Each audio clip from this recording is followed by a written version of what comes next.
ಇಂಡಿಯಾದ swing king ಅಂತಾನೆ ಕರೆಸಿಕೊಳ್ಳುವಂತ ಆಟಗಾರ ಅಂದ್ರೆ ಅದು ಭುವನೇಶ್ವರ್ ಕುಮಾರ್. ಟೆಸ್ಟ್, ಟಿ20 ಹಾಗೆ ಏಕದಿನ ಮಾದರಿಯಲ್ಲೂ ಕೂಡ ಭಾರತದ ಪರ ಅತ್ಯುತ್ತಮ ಪ್ರದರ್ಶನ ನೀಡಿದಂತ ಸ್ಟಾರ್ ಕ್ರಿಕೆಟರ್. ಆದರೆ ಕಳೆದ ಕೆಲ ವರ್ಷಗಳಿಂದ ಭುವಿ ಮೆನ್ ಇನ್ ಬ್ಲೂ ಜೆರ್ಸಿಯನ್ನ ತೊಟ್ಟಿಲ್ಲ. ಅವರ ಅಂತಾರಾಷ್ಟ್ರೀಯ ಕ್ರಿಕೆಟ್ ಕರಿಯರ್ ಆಲ್ಮೋಸ್ಟ್ ಕ್ಲೈಮ್ಯಾಕ್ಸ್ಗೆ ಬಂದಿದೆ. ಈ ಬಗ್ಗೆ ಸ್ವತಃ ಭುವಿಯೇ ಮಾತನಾಡಿದ್ದಾರೆ. RCBಯ ಆಟಗಾರನ ಕ್ರಿಕೆಟ್ ಜರ್ನಿಯಲ್ಲಿ ಆಗಿದ್ದೇನು, ಭಾರತ ತಂಡದಲ್ಲಿ ಯಾಕೆ ಚಾನ್ಸ್ ಸಿಗಲಿಲ್ಲ, ಕೊನೆ ಬಾರಿಗೆ ಕಾಣಿಸಿಕೊಂಡಿದ್ದು ಯಾವಾಗ, ಭುವಿ ಮಾಡಿರುವಂತ ಈ ದಾಖಲೆಯನ್ನ ಯಾವ ಬೌಲರ್ ಕೂಡ ಸರಿಗಟ್ಟೋಕೆ ಸಾಧ್ಯವಾಗಿಲ್ಲ ಯಾಕೆ, ಈ ಬಗ್ಗೆ ಕಂಪ್ಲೀಟ್ ಡೀಟೇಲ್ಸ್ ಅನ್ನ ಕೊಡ್ತೇನೆ. ನಾನು ಶಾಂತ. ನೀವು ಸುದ್ದಿಯಾನದ ಸಬ್ಸ್ಕ್ರೈಬರ್ ಆಗೋದಿಕ್ಕೆ ಮರಿಬೇಡಿ. ಕ್ರಿಕೆಟ್ ಲೋಕದಲ್ಲಿ ಯಾರು ಯಾವಾಗ ಶೈನ್ ಆಗ್ತಾರೆ ಹಾಗೆ ಯಾವಾಗ ಸೈಡ್ಲೈನ್ ಆಗ್ತಾರೆ ಅನ್ನೋದನ್ನ ಹೇಳೋಕ್ಕಾಗಲ್ಲ. ಕೆಲವರಿಗೆ ಪರ್ಫಾರ್ಮೆನ್ಸ್ ಇಲ್ಲದೆ ಚಾನ್ಸ್ ಕೈ ತಪ್ಪಿದ್ರೆ, ಇನ್ನೂ ಕೆಲವರಿಗೆ ಸಾಲಿಡ್ ಪ್ರದರ್ಶನ ನೀಡಿದ್ರೂ ಕೂಡ ಅವಕಾಶ ಸಿಗೋದಿಲ್ಲ. ಯಾಕೆ ಎನ್ನುವಂತ ಕಾರಣ ಕೂಡ ಗೊತ್ತಾಗೋದಿಲ್ಲ. ಆದ್ರೂ ಇಂದಲ್ಲ ನಾಳೆ ಮತ್ತೆ ಅದೃಷ್ಟ ಒಲಿಯಬಹುದು ಅಂತ ಕಾಯ್ತಾನೆ ಇರ್ತಾರೆ. ಹೀಗೆ ಭಾರತ ತಂಡದಲ್ಲಿ ಅವಕಾಶಕ್ಕಾಗಿ ಕಾಯ್ತಾ ಇರುವಂತ ಮತ್ತೊಬ್ಬ ಆಟಗಾರನೇ ಭುವನೇಶ್ವರ್ ಕುಮಾರ್. ಭಾರತ ಕ್ರಿಕೆಟ್ ತಂಡ ಕಂಡಂತ ಸರಳ ಹಾಗೆ ಸಜ್ಜನಿಕೆಯ ಆಟಗಾರರಲ್ಲಿ ಭುವನೇಶ್ವರ್ ಕುಮಾರ್ ಯಾವಾಗಲೂ ಕೂಡ ಟಾಪ್ ನಲ್ಲಿರ್ತಾರೆ. ಟೆಸ್ಟ್ ಕ್ರಿಕೆಟ್ನಲ್ಲಿ ಟೀಂ ಇಂಡಿಯಾಕ್ಕೆ ಪ್ರಮುಖ ವೇಗದ ಬೌಲರ್ ಆಗಿದ್ರು. ಚೆಂಡನ್ನ ಸ್ವಿಂಗ್ ಮಾಡುತ್ತಲೇ ಎದುರಾಳಿ ಬ್ಯಾಟರ್ಗಳ ವಿಕೆಟ್ಗಳನ್ನು ಎಗರಿಸ್ತಾ ಇದ್ರು. ಬ್ಯಾಟಿಂಗ್ ನಲ್ಲೂ ಕೂಡ ಆಸರೆ ಆಗ್ತಾ ಇದ್ರು. ಆದ್ರೆ ಈಗ ನಿವೃತ್ತಿಯ ಅಂಚಿನಲ್ಲಿದ್ದಾರೆ. ಭಾರತದ ಪರ ಆಡಬೇಕು ಎನ್ನುವಂತ ಆಸೆ ಇದ್ರೂ ಕೂಡ ತಂಡದ ಬಾಗಿಲು ತೆರಿತಾ ಇಲ್ಲ. ಈ ಬಗ್ಗೆ ಸ್ವತಃ ಭುವಿಯೇ ತಮ್ಮ ಮನದಾಳವನ್ನ ಬಿಚ್ಚಿಟ್ಟಿದ್ದಾರೆ. ಅತ್ಯುತ್ತಮ ಪ್ರದರ್ಶನ ನೀಡಿದ್ರೂ ಆಯ್ಕೆ ನನ್ನ ಕೈಯಲ್ಲಿಲ್ಲ.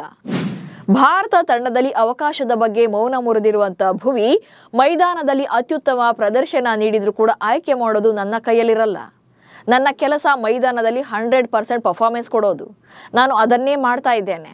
UP ಲೀಗ್ ನಂತರ ಮುಷ್ತಾಕ್ ಅಲಿ, ರಣಜಿ ಅಥವಾ ಏಕದಿನ ಮಾದರಿಯಲ್ಲಿ ಉತ್ತರ ಪ್ರದೇಶ ಪರ ಆಡೋಕೆ ಅವಕಾಶ ಸಿಕ್ಕರೆ ಅಲ್ಲಿಯೂ ಕೂಡ ನನ್ನ ಅತ್ಯುತ್ತಮ ಪ್ರದರ್ಶನವನ್ನ ನೀಡ್ತೇನೆ. ಶಿಸ್ತಿನ ಬೌಲರ್ ಆಗಿ ನನ್ನ ಗಮನ ಫಿಟ್ನೆಸ್ ಮತ್ತು ಲೈನ್ ಅಂಡ್ ಲೆಂತ್ ಮೇಲೇನೆ ಇರುತ್ತೆ. ನೀವು ಎಷ್ಟೇ ಉತ್ತಮ ಪ್ರದರ್ಶನ ನೀಡಿದ್ರೂ ಕೂಡ ಕೆಲವೊಮ್ಮೆ ಅದೃಷ್ಟ ಕೂಡ ನಿಮ್ ಕಡೆ ಇರೋದಿಲ್ಲ. ಉಳಿದೆಲ್ಲವೂ ಕೂಡ ಆಯ್ಕೆದಾರರ ಮೇಲೆ ಡಿಪೆಂಡ್ ಆಗಿರುತ್ತೆ ಎಂದಿದ್ದಾರೆ. ಕಳೆದ 3 ವರ್ಷಗಳಿಂದ ಭಾರತದ ಪರ ಕಣಕ್ಕಿಳಿದಿಲ್ಲ. ಇನ್ನು ಭುವನೇಶ್ವರ್ ಕುಮಾರ್ ಅವರು ಟೀಂ ಇಂಡಿಯಾ ಪರ ತಮ್ಮ ಕೊನೆಯ ಏಕದಿನ ಪಂದ್ಯವನ್ನ 2022 ಜನವರಿ 21 ದಕ್ಷಿಣ ಆಫ್ರಿಕಾ ವಿರುದ್ಧ ಆಡಿದ್ರು.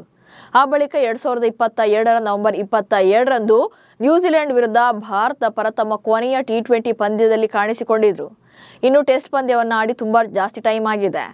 2018 ನಡೆದಿದ್ದ ದಕ್ಷಿಣ ಆಫ್ರಿಕಾ ವಿರುದ್ಧದ ಜೋಹಾನ್ಸ್ಬರ್ಗ್ ಟೆಸ್ಟ್ ಪಂದ್ಯದಲ್ಲಿ ಅತ್ಯುತ್ತಮ ಪ್ರದರ್ಶನಕ್ಕಾಗಿ ಅವತ್ತು ಭುವನೇಶ್ವರ್ ಕುಮಾರ್ ಅವರಿಗೆ ಮ್ಯಾನ್ ಆಫ್ ದಿ ಮ್ಯಾಚ್ ಪ್ರಶಸ್ತಿ ಕೂಡ ಸಿಕ್ಕಿತ್ತು. ಆದ್ರೆ ಆ ನಂತರ ಅವರಿಗೆ ಭಾರತ ತಂಡದಲ್ಲಿ ಅವಕಾಶವೇ ಸಿಗ್ಲಿಲ್ಲ. ಅಂದ್ರೆ ಟೆಸ್ಟ್ ಕ್ರಿಕೆಟ್ ಅಲ್ಲಿ ಅವಕಾಶ ಸಿಗ್ಲಿಲ್ಲ. ಅದೇ ಅವರ ಕೊನೆ ಪಂದ್ಯವಾಗಿತ್ತು. ಅವತ್ತಿನ ಕೊನೆಯ ಟೆಸ್ಟ್ ಪಂದ್ಯದಲ್ಲಿ ಭುವನೇಶ್ವರ್ ಕುಮಾರ್ ಅವರು 63 ರನ್ಗಳನ್ನ ಕಲೆ ಹಾಕಿದ್ರು. ಹಾಗೆ 4 ವಿಕೆಟ್ಗಳನ್ನು ಕೂಡ ಬೇಟೆಯಾಡಿದ್ರು. ಹೀಗಿದ್ರು ಸಹ ಕ್ರಿಕೆಟ್ ನಲ್ಲಿ ಮತ್ತೆ ಅವರಿಗೆ ಟೆಸ್ಟ್ ಪಂದ್ಯಗಳಲ್ಲಿ ಆಡೋಕೆ ಅವಕಾಶ ಸಿಗ್ಲಿಲ್ಲ.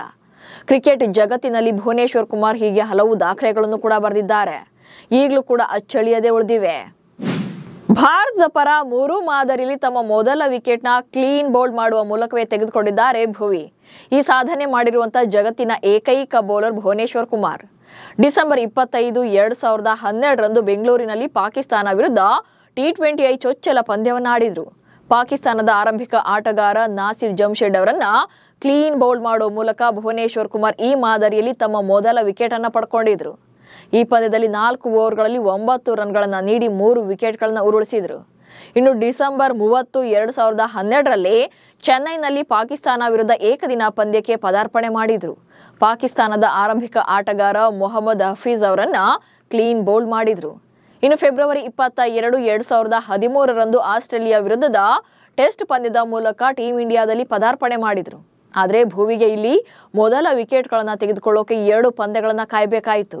ಮಾರ್ಚ್ 2, 2013 ಹೈದರಾಬಾದ್ನಲ್ಲಿ ಆಸ್ಟ್ರೇಲಿಯಾ ವಿರುದ್ಧ ನಡೆದ ಟೆಸ್ಟ್ ಪಂದ್ಯದಲ್ಲಿ ಓಪನರ್ ಡೇವಿಡ್ ವಾರ್ನರ್ ಅವರನ್ನ ಕ್ಲೀನ್ ಬೌಲ್ಡ್ ಮಾಡೋ ಮೂಲಕ ತಮ್ಮ ಮೊದಲ ಟೆಸ್ಟ್ ವಿಕೆಟ್ ಅನ್ನ ಪಡ್ಕೊಂಡ್ರು.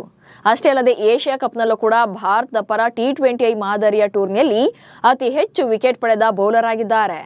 ಭುವಿ ಆಡಿದಂತ 6 ಏಷ್ಯಾ ಕಪ್ ಟಿ20 ಪಂದ್ಯಗಳಲ್ಲಿ ಒಟ್ಟು 13 ವಿಕೆಟ್ಗಳನ್ನ ಪಡೆದು ಮೊದಲ ಸ್ಥಾನದಲ್ಲಿದ್ದಾರೆ. ಇನ್ನು ಭುವನೇಶ್ವರ್ ಕುಮಾರ್ ಭಾರತ ಪರ ಟೋಟಲ್ ಆಗಿ 121 ಏಕದಿನ, 21 ಟೆಸ್ಟ್ ಪಂದ್ಯಗಳು ಹಾಗೆ 87 ಟಿ20 ಪಂದ್ಯಗಳನ್ನು ಆಡಿದ್ದಾರೆ.